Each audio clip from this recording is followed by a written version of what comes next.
Breaking news Allu Arjun regular bail పై నాంపల్లి కోర్టులో వాదనలు ముగిశాయి. తదుపరి విచారణ జనవరి 3కు వాయిదా పడింది. చిక్కడపల్లి పోలీసులు వేసిన కౌంటర్ పై సీనియర్ న్యాయవాది నిరంజన్ రెడ్డి వాదనలు వినిపించారు. ఇరువురి వాదనలు విన్న న్యాయస్థానం జనవరి 3న తీర్పు వెలువరించనుంది.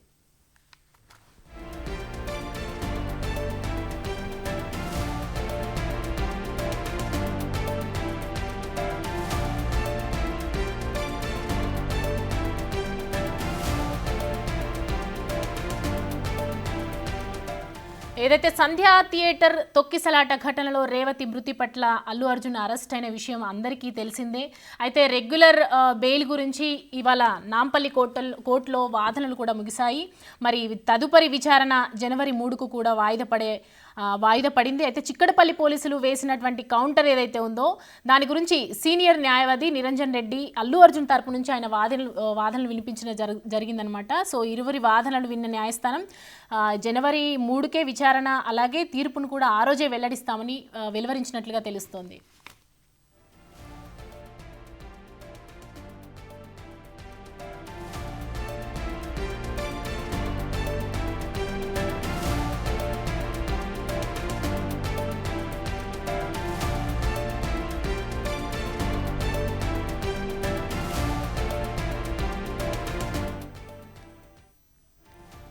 అల్లు అర్జున్ రెగ్యులర్ బెయిల్ పై నాంపల్లి కోర్టులో వాదనలు ముగిశాయి. తదుపరి విచారణ జనవరి 3కు వాయిదా పడినట్లుగా తెలుస్తోంది. అయితే చిక్కడపల్లి పోలీసులు వేసిన కౌంటర్ పై సీనియర్ న్యాయవాది నిరంజన్ రెడ్డి అల్లు అర్జున్ తరపున వాదనలు వినిపించారు.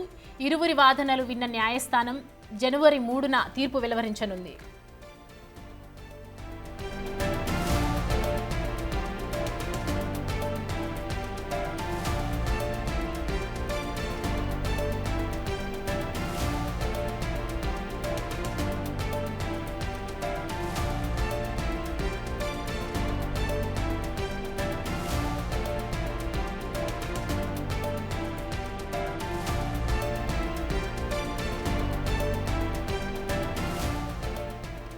ఇక పుష్ప 2 మూవీ రిలీజ్ టైంలో సంధ్యా థియేటర్ దగ్గర జరిగినటువంటి తొక్కిసలాట నేపథ్యంలో ఎవరైతే రేవతి మృతి చెందిందో దాని తర్వాత అనేక అయినటువంటి పరిణామాలు మనం చూస్తూనే ఉన్నాము. అల్లు అర్జున్ని పోలీసులు అరెస్ట్ చేయడం, ఆయన బెయిల్పై విడుదల రావడం, హైకోర్టుకు వెళ్ళి బెయిల్పై విడుదలై రావడం ఇదంతా మనం చూస్తూనే ఉన్నాము.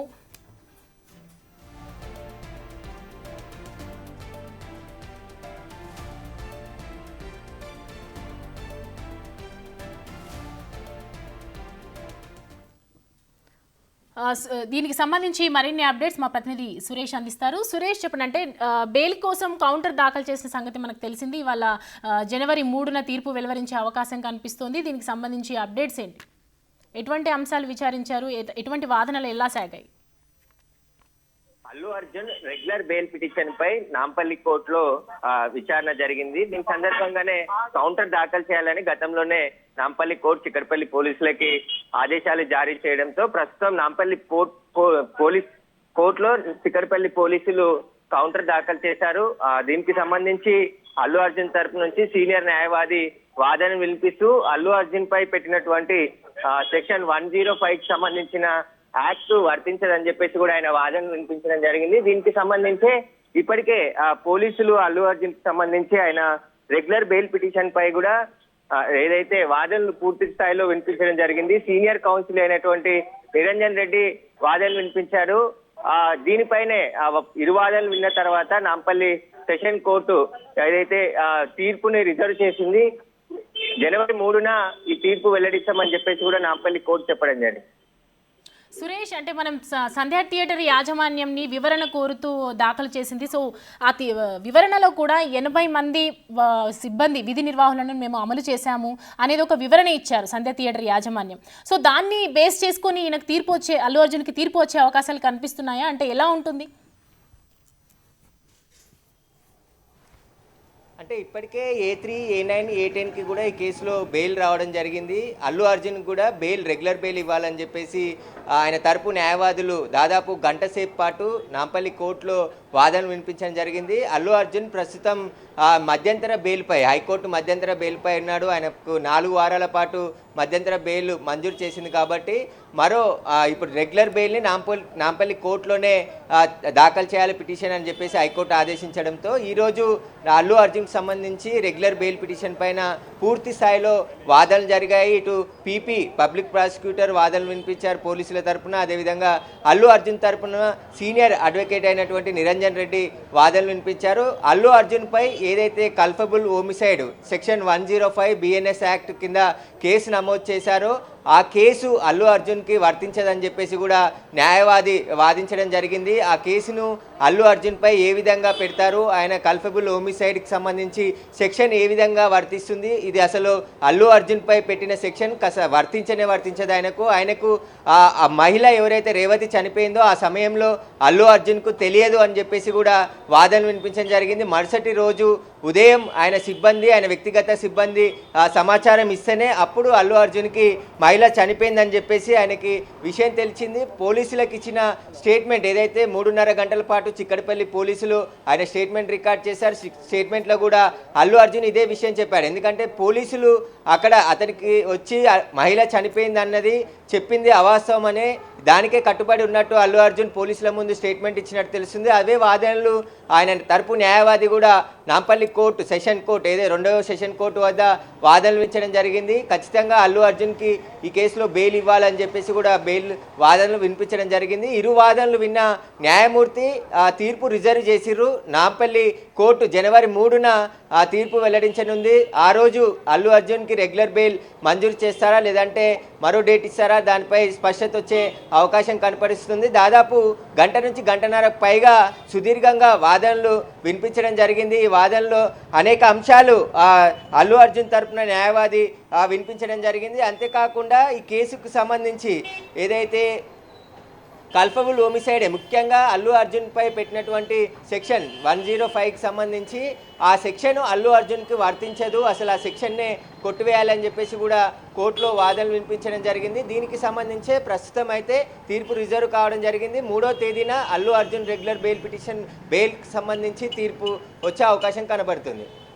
సురేష్, సంధ్యా థియేటర్కి కోసం విచారణ జరపడానికి కూడా నాంపల్లి కోర్టు ఒక తీర్పుని వాయిదా వేయడం జరిగింది.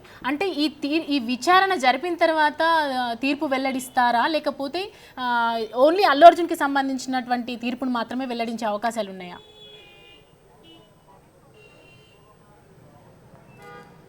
ఇప్పటికే ఈ కేసులో A1, A2 కూడా ఈరోజు నాంపల్లి కోర్టులో రెగ్యులర్ బెయిల్ పిటిషన్ దాఖలు చేశారు. సంధ్యా థియేటర్ యజమానులు ఎవరైతే ఉన్నారో వారికి సంబంధించి రెగ్యులర్ బెయిల్ పిటిషన్ కూడా దాఖలు చేయడం జరిగింది. ఇక సంధ్యా థియేటర్ కేసు విచారణ కొనసాగుతుంది కాబట్టి ఖచ్చితంగా పోలీసులు బెయిల్ ఇవ్వొద్దనే, అల్లు అర్జున్కు బెయిల్ ఇవ్వొద్దనే కౌంటర్లో పిటిషన్లు దాఖలు చేయడం జరిగింది. దానికి సంబంధించి వాదనలు ఇటు నిరంజన్ రెడ్డి వినిపిస్తూ ఖచ్చితంగా పోలీసులు ఏవైతే చిక్కడపల్లి పోలీసులు పెట్టిన కేసులో అల్లు అర్జున్కి అసలు ఆ సెక్షన్సే వర్తించవు కాబట్టి అల్లు అర్జున్కి రెగ్యులర్ బెయిల్ మంజూరు చేయాలని చెప్పేసి కూడా ఆయన తరపు వాదనలు వినిపించడం జరిగింది. ఒకవైపు ఇప్పటికే సంధ్యా థియేటర్ తొక్కిసలాట ఘటనలో మొత్తం 18 మందిని FIRలో చేర్చడం జరిగింది. వారంతా కూడా వివిధ కారణాలు అయ్యారు అక్కడ ఘటన జరగడానికి అని చెప్పేసి పోలీసులు ఎవరైతే అరెస్ట్ చేసి రిమాండ్ తరలించారో వారందరికీ కూడా మధ్యంతర బెయిల్ వచ్చింది. కానీ రెగ్యులర్ బెయిల్ ముగ్గురికి వచ్చింది. ఇందులో మిగతా వారు కూడా నాంపల్లి కోర్టులోనే రెగ్యులర్ బెయిల్ పిటిషన్లు దాఖలు చేశారు. ఈరోజు అల్లు అర్జున్కి సంబంధించిన బెయిల్ పిటిషన్పై వాదనలు జరిగాయి. వాదనలు పూర్తి స్థాయిలో ముగిశాయి. ఇక తీర్పు రిజర్వ్ చేశారు కాబట్టి జనవరి 3నే అల్లు అర్జున్ బెయిల్కి సంబంధించి తీర్పు వచ్చే అవకాశం ఉంది. ఇక హైకోర్టులో అల్లు అర్జున్కి సంబంధించిన క్వాష్ పిటిషన్ అదేవిధంగా రెగ్యులర్ పిటిషన్కి సంబంధించి జనవరి 21న విచారణ జరుగుతుందని చెప్పేసి కూడా అల్లు అర్జున్ తరపు న్యాయవాదులు చెప్తున్నారు. ప్రస్తుతం అయితే నాంపల్లి కోర్టులో ఏదైతే రిమాండ్కి సంబంధించిన కేసు మాత్రం జనవరి 10న నాంపల్లి కోర్టులో విచారణ జరగనుంది. ప్రస్తుతం ఈరోజు కేవలం అల్లు అర్జున్కి సంబంధించి రెగ్యులర్ బెయిల్ పిటిషన్ పైనే వాదనలు జరిగాయి. అందులో వాదనలో అల్లు అర్జున్ తరపున పలు సంబంధించిన జడ్జిమెంట్లను కూడా వినిపించడం జరిగింది నిరంజన్ రెడ్డి. దానికి సంబంధించి ఈ కేసులో అల్లు అర్జున్పై తప్పుడు కేసు పెట్టారు పోలీసులు అని చెప్పేసి కూడా ఆయన వాదనలు వినిపించడం జరిగింది. అసలు సెక్షన్ 105 అసలు అల్లు అర్జున్కి వర్తించదు అని చెప్పేసి కూడా ఆయన ఖచ్చితంగా వాదించడం జరిగింది. దీనికి సంబంధించే 20 వాదనలు విన్న న్యాయమూర్తి తీర్పు 3వ తేదీన వెల్లడిస్తామని చెప్పేసి కూడా చెప్పడం జరిగింది. Thank you Suresh.